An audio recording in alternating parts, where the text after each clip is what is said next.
Join us on the Recovery Matters podcast, where we celebrate the power of resilience and explore multiple pathways to recovery. All right. Let's get started. I have Dr. Rick Davila on with me today. Would you like to say hi, Rick? Hi. Hi. Where are you sitting? What state are you in? I am in the state of Florida. I am in Davila, Florida, just outside of Tampa, Florida. And I'm in the little corner of my bedroom. That's what my wife gave me. Oh, there you go. I accepted it. There you go. So I know your story well enough that I know that you say your recovery date is October 6, 1966, right? Yep. My birthday is October 5th, so I would have just turned 7. I was 7 years old and one day. Tell me about the culture of what it was like to, be in this world of recovery. What was that transition like? What happened for you back then? Transition was shocking because I had gone into the military. When I got out of reform school, I went into the military at 17, went airborne. So I was jumping out of airplanes by July in 1955.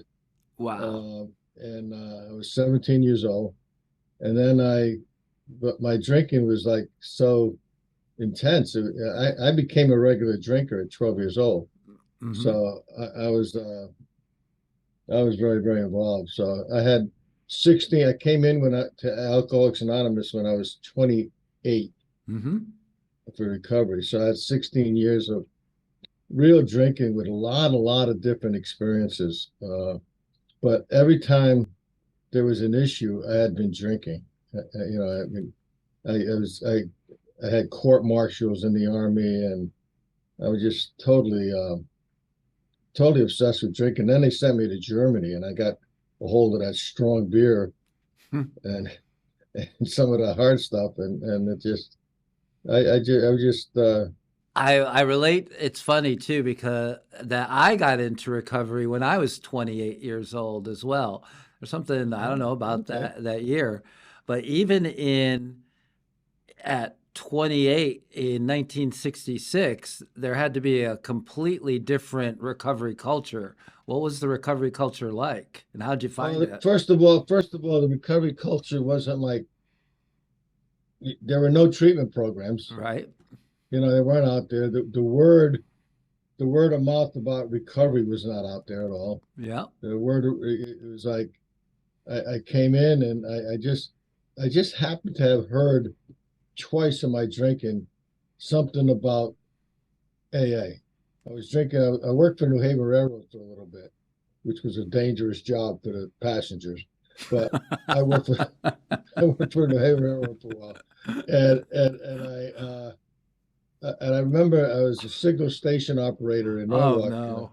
I switched the trains up to Danbury, and so he came over. I was working, and he came over and brought some booze. He also was working for the railroad, Eddie Pettit, and we're having a conversation. He said to me, Rick, I once stopped for 3 months. I said, no. How the hell do you stop for 3 months? Yeah. Are you serious? He said, yes. How did you do it? He said, I went to this thing called AA. And I said, what the hell is that? And he told me, and we kept drinking through the whole thing, the whole story. And then that was the first seed. The second seed was right near the end of my drinking. I had asked, my wife at that time was going up to Bridgeport Hospital psychiatric group. And I went up there with her for one of her sessions. And this guy, Al, said, he said, hi, yeah, my name is Al, and we were talking. Then he said, yeah, I'm sober about 2 years, and I actually, I'm only here because my wife is divorcing me, and I'm a little stressed out about it. So he mentioned AA there. And that's the only time, 2 times I heard of AA in that, and just like I said it, And when at the end of my ending story, and I remembered this guy Al said AA at the meeting, and I asked Joni if I can go to the psychiatric clinic with her for the group that night. She said, yeah, and went up to Al, and I said, Al, what's up with AA? He said, I'll have someone call you. Phil, just like that. That's how it happened. I came into the program. I haven't had a drink or substitute since. Wow. And how many did you have a lot of AA meetings to choose from? No, not a lot. Yeah, I mean, you went Sunday night. We went to the Bridgeport Steelworkers Hall. That's the first meeting I went to. No, that was one of that became a home group. Yeah. But then Monday night there was a group in the North End. Tuesday night I think there was a group in Southport. Then I know the Thursday night that my first meeting was up in Seymour, Hmm. Connecticut. So you were driving, and my the guy that picked me up, Marty, he had a lot of. I mean, he was like a Pied Piper, an AA Pied Piper. He piled his car up, and in those days you didn't have bucket seats. You had straight seats across the front and straight seats across the back. Yep. You fit 4 people in the back and 3 people in the front. Yep. And so you always had a meeting to go to the meeting and a meeting on the way back from the meeting and a meeting at the meeting. Were there a lot of people in attendance at these meetings? You didn't have as big as crowd as we have now, but you had a dozen. Sometimes there were 20 people at a meeting. Sometimes there were 4 or 5. There were. But there are only like a handful of meetings in your entire area, right? Yeah, yeah. And So you got to know a lot of people around town. yeah, you, your experience mirrors my AA sponsor, Rick, who got sober in 75, and there was still a lot of driving and traveling and not a lot of options. And then you think about how many meetings there are alone today of 12 step. There's literally dozens and dozens and dozens of meetings. You have a lot of choices. You've had a very long, distinguished, impressive career in the field of helping others. Is that what, how did your recovery transform into doing work in the field? Well, I became an Alateen sponsor Hmm. after I was in about a year and a half, and I was working with the kids, and I started knowing a lot, seeing a lot of the kids using drugs. I got really concerned about that. And one day, I got a 19-cent big pen and a 10-cent pad. I designed a program, and I started a drug prevention program for these kids. And I talked my employer into laying me off so I can collect unemployment, so I can work with these kids. And that sounds like I was a good hero with that. The Hmm. fact is, I got so caught up in my ego. All of a sudden, I was talking with the mayor, with Senator McKinney, Senator Weicker and Congressman McKinney. And I thought I was hot stuff, man.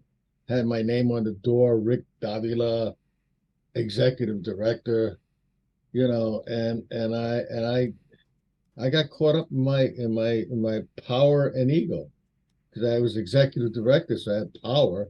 I never had power before, and I got caught up into my importance. The program went on okay, but I got to the point where I was in it a couple of years, and I was sitting in my office looking out at the street light. I was actually sleeping in my office and looking at the street light, wondering if I should commit suicide. So it got to the point where I had a $1.4 million grant approved through NIMH for the program, and this within a month they pulled my $1.4 million grant. I had to close up the facility. I had a psychologist in the area, Carney, I think. He was telling everybody, don't hire Rick Davila. He's like a parapsychology. He's like parapsychology. That's all he does. And so, my name was like there. And I remember going to a meeting. It was a noon meeting. And then I stayed for the meeting. And I remember sitting at the table, but I remember what I felt at that moment. What I felt at that moment was an empty shell. I was there. I had nothing to offer on the table. I spent 3.5 years getting stuck in my own ego and my own self-importance and all of that. That when I sat at that table, I hadn't picked up a drink in all that time or a drug. But I remember when I sat at that table, I had nothing to offer the table. I felt like an empty shell. And then I started coming back to meetings. And then this position opened up, counselor position for youth. They said, Rick, the word on the street is not to hire you. He said, but you know what? I've always respected you. I'm having the kids interview people. And if they pick you, I'll hire you. They picked me. And that's how I got back into the field. So, I was thrust into the executive director position when I was like a few years over in my 40s, right? Early 40s. And I wasn't ready, but maybe I was ready as far as like leading, but I relate so much to the ego getting caught up in it, And I tell people this a lot, that I was seeking the limelight. Notice me, notice CCAR, notice what we're doing. We're the best, blah, blah, blah, look how good we are. And then I wasn't getting anywhere. And then you know what? I'm lucky for a program of recovery, angels that might have come into my life too. I started to realize that it wasn't about me. And that's when we put in this principle, recovery first, right? Recovery is above everything. Because without recovery, I don't have anything. We're taught that early on, right? Absolutely. And CCAR is a distant second to that. And Phil Valentine, the ego, is a distant third to even that. So I'm just a vessel. And when I stopped seeking the limelight, it showed up. And I didn't even really want to be in it anymore, which is like, it's one of those weird paradoxes, right? Yeah. That always happens. So you were there for a year, and you took over that program, and then just kind of, as you think about it, you don't have to go chronologically, but what were some of the highlights of the things you did that you're most like grateful that you had a chance to be a part of? Yeah, well, McDonough House, we started that. It's amazing. The detox program at Danbury Hospital, we're really proud of that one. And then during that whole time, I also became the first president of the certification board in Connecticut. Right. Yeah, a huge role in that. I helped start that. I was the first and second president of that. Mm-hmm. And I remember getting very, very upset and left when we started to get a lot of people with degrees on the board, and they started wanting to require a degree to be certified, and I would fight against that. I would argue against that all the time. I would just say, people in recovery, that has value, and I would get argued down a lot, and finally I just left that. You can help. You can help others without having to get the degrees and the academic approval. Are you ready to make a difference in the lives of others? If so, then you should consider becoming a recovery coach. Recovery coaches are trained to help people in recovery, seeking recovery, or struggling with addiction.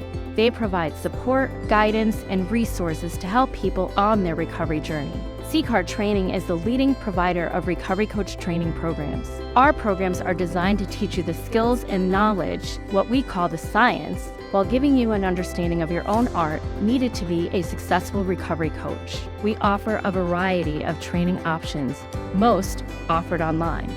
If you're interested in becoming a recovery coach or just learning more, I encourage you to visit our website or contact us today. We would be happy to answer any questions you have and help you get started on your journey to becoming a recovery coach. We hope you'll visit us at www.addictionrecoverytraining.org to learn more.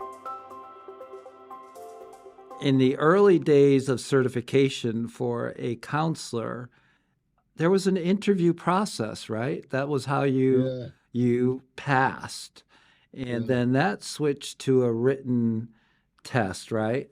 When you go to these computerized tests or have to fill in the little, with your number 2 pencil or whatever it is, A, B, C, or D, how is that an indicator of whether you have the art and skill to actively counsel, coach, provide therapy? I don't understand even the logic behind a written test.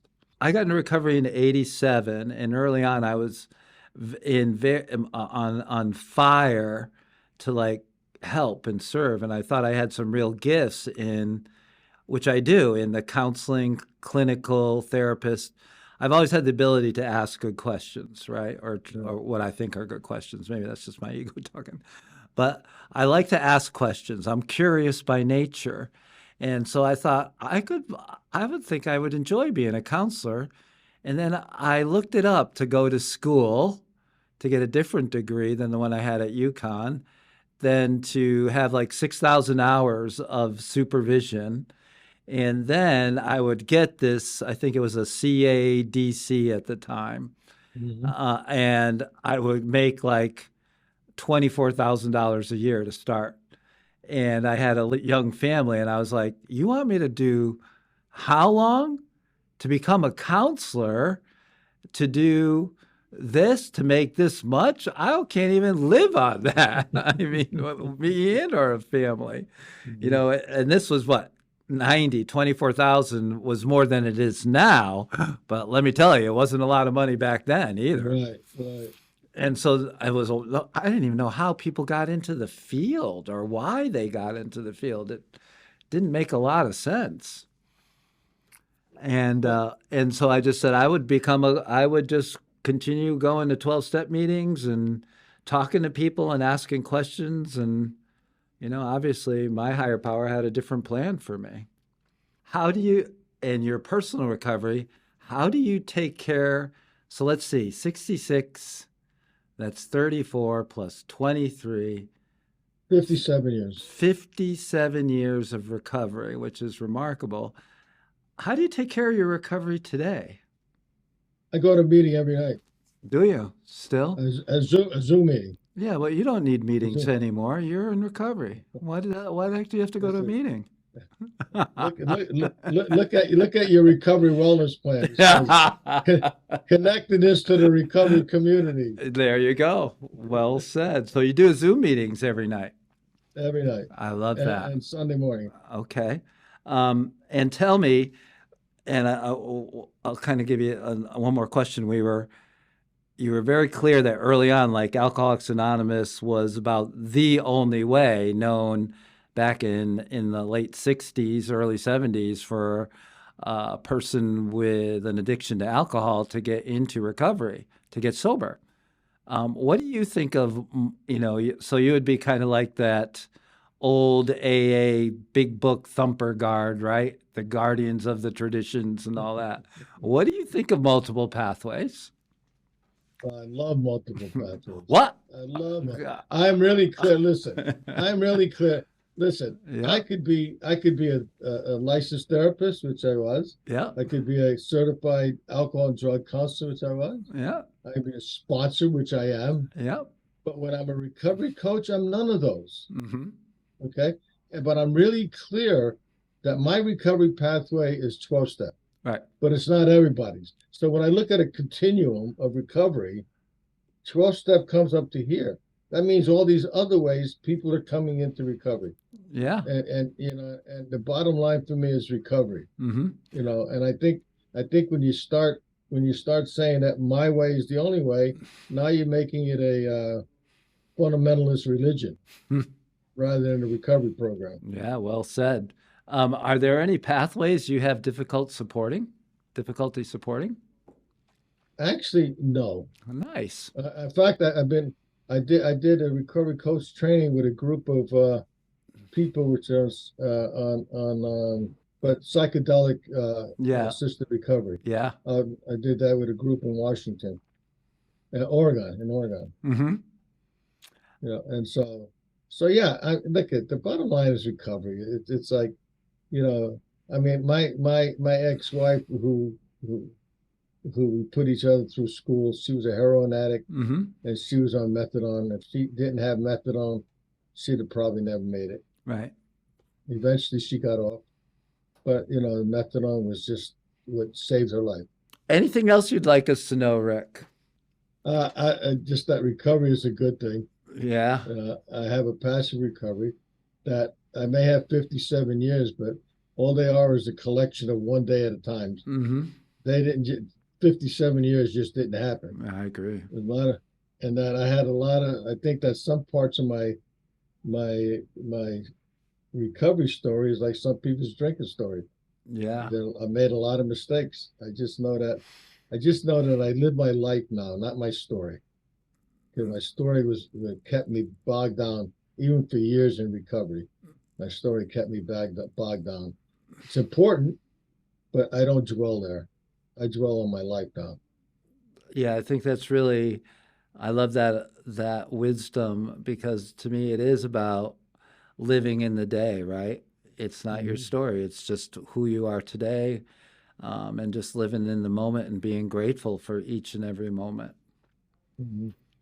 Well, I hope you have several more years, many, I won't say many, but at least several more years to contribute. It's what are we going to do with the time we have left, Rick? What are you going to do with the time you have left?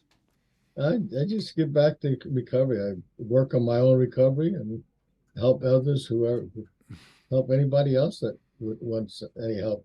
I've been blessed with making a positive difference in other people's lives and my own. I always thought if you call me, you always hear, if you get the message, is like, be good to yourself and be good to others. Yeah. That's very, very important. Be good to yourself, be good to others. Well, I don't know if you know this, but my dad was born in 1934, and he passed away in 2021. So I had him for, my entire life, and he lived to 87. You know what his first name was? Richard. Really? Yeah. Yeah. Yeah. It just pulls all together. Yeah. So, it's like one of those things, transference or whatever, but you represent a very loving, kind father figure for me, full of wisdom, and I appreciate you more than you know, and I really do love you, Rick. You're a remarkable man, and thank you for kind of being a support and a guidance for me all these years. Thank you for being there. Thank you for being who you are and bringing what you bring. It makes a difference.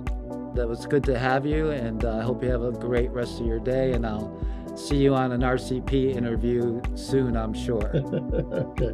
And listen, thank you for inviting me, and thank you for your questions and the way you processed it.